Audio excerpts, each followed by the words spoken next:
Good evening, cult members, and welcome to Pop Culture Cult. I'm Sean. I'm Janice. Welcome to our instantly out of the theater of review of Joker 2, Joker Folie Deux. Folie. I've been Folie working on it, and my brain just doesn't want to say it. Initial thoughts? Well, we were already talking about it all the way out here. It's. I don't want to use the C word. It's as insane as the first one. They threw the C word around a little too cavalierly. There you go. This. Yeah. We mentioned, I mentioned to her that some of the discussion about this movie is the musical part, the musical element, and that it doesn't really, people don't like it as much as the first one. The first one was very well done. He got Joaquin got an Oscar for it. It was in the Oscar conversations on the regular for everything that happened in that movie. But people took the wrong lessons from that movie. And they are trying to apply those lessons to this story. And this story is not that. It's not the first one. It is telling Arthur's part of what is going on around him. Because I'm trying not to spoil it without saying things. I mean, they do kind of go into. I mean, it's not a spoiler. It's in the trailers that it's the trial. Yeah. It pretty much picks up fairly quickly after the first one. So you do kind of find out some things that you did not know that went on with him before the first one happened to kind of make him who he is today. I think also make him a little bit more sympathetic. I think people did not sympathize with the character of Arthur, and so they created that. So Arthur created this Joker character, and we as the audience outside of the universe, because it gets convoluted because there's multiple universes going on in somebody's head. It's us as the audience in the first one. I didn't feel sympathy for Arthur. I felt bad for what had happened to him, but I had no sympathy for him because of what his actions were.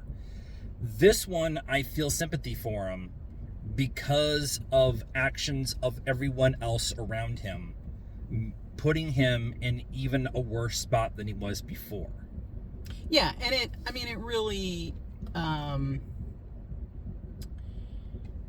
really drives home how bad Gotham is, right? I mean, they, in the comics and stuff, they, Gotham's bad, and even in the Christopher Nolan, I mean, they have never, maybe the Batman, where they and the first Joker, where they really, Gotham is not a good place. I don't know who would want to live there. No. Or Central City, or just move. Just move to the West Coast. The weather's better. It's raining like every time Arthur goes out in the yard. Yeah, but I mean, I think that was kind of Gotham itself, and the people of Gotham, not individuals, but the people of Gotham are like a co-star to and a protagonist to what Arthur became. Yeah. and who Harley is. Who Harley is, yeah. Harley's just Harley. Like, she's just nuts.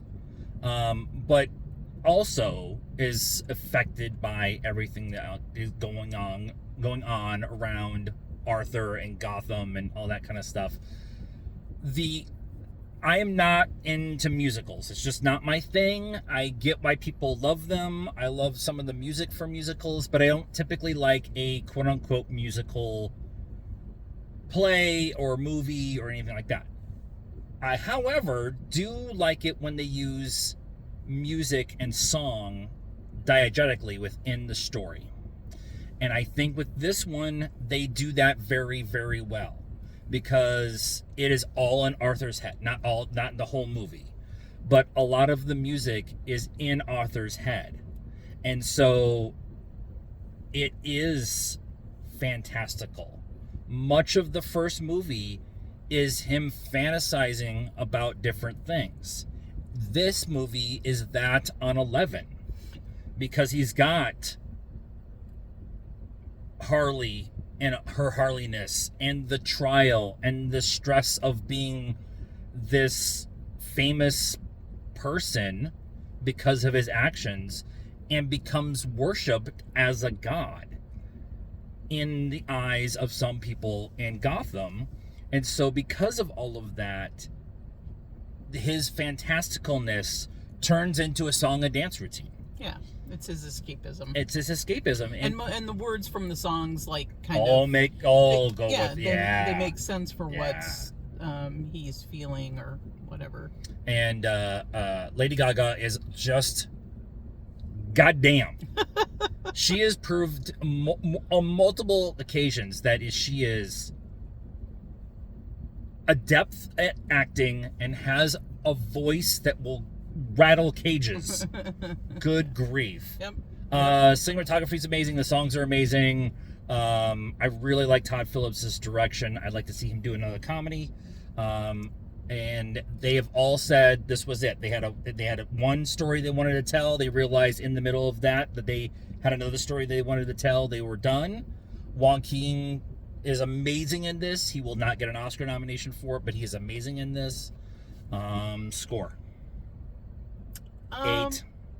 Yeah, I was waffling between 8 and 8.25. 8 okay, I'll go 8.25. This would score higher for me for rewatchability.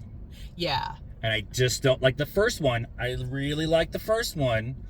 I watched it once, and that was enough for me. Yeah, I mean, I could maybe watch, now that the second one's come out, watch them together all together once more. But this is definitely not. It's pretty heavy.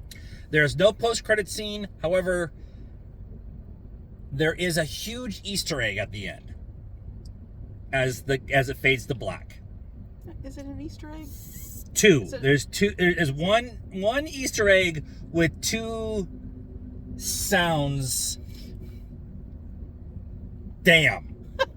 So let us know what you thought of our review of Folie, Deux. Folie, Deux. I was almost there. In the comments down below, please be nice as a requirement around here. Like this video, subscribe to the channel, hit the bell for notifications. Facebook, Instagram, Twitter, it's all free. Helps us out. And until next time, cult members, good afternoon, good evening, and good night now.